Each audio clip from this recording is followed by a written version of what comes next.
I've made personally $400 million from one decision I made from this. I have a 6-step process and I call it OOCEMR. I developed this way back then when I had a small business. I thought I should start with decision making, not by all the emotion that I may have of either anxiety or fear or excitement or passion. Either one can lead you astray.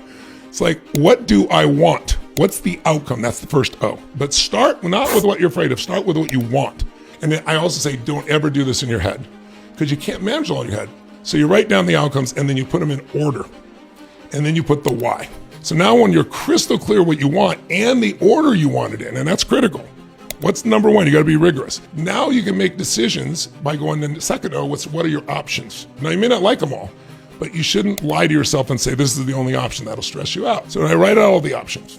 Then I go to OOC is consequences, which is what you're doing the decisions for. What's the upside and the downside of each of these decisions to the best of my knowledge? The upside could be this and this, the downside could be that and that. Now you know what exactly you want, you know what your options are, and you know upsides and downsides of each. So now we're gonna go into the last 3 stages. I'm gonna evaluate, mitigate, and resolve. Evaluate.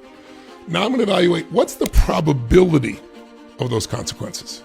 Because you might have something that's like, oh my God, if this happens, it's the worst thing on earth, but the probability is next to 0 and you're all stressed out. Unless you evaluate probability, you're wasting your time. You might have some go, oh my God, if this works out, it's gonna be the greatest thing in the history of the world, but the likelihood of happening is 0. You can't let those extremes get you. So you start to see by evaluating what's there. And then the last 2 steps are fast. It's mitigation. Mitigation means, okay, I've seen what I want. I know my options. I know the upside down. I know what's probable. Now, could I take something from this option and mix it with this one? Is there a way to mitigate the downsides? And almost always there are. And at this stage, your brain gets really creative because it's not in fear or uncertainty or anxiety because you're not in your head, it's right in front of you. And the last part is resolve. And I gave you a million stories, it was too late to do, but I can just tell you, I've made personally $400 million from one decision I made from this personally. I'm trying to give you an economic piece. What the spiritual, emotional value has been on things is priceless.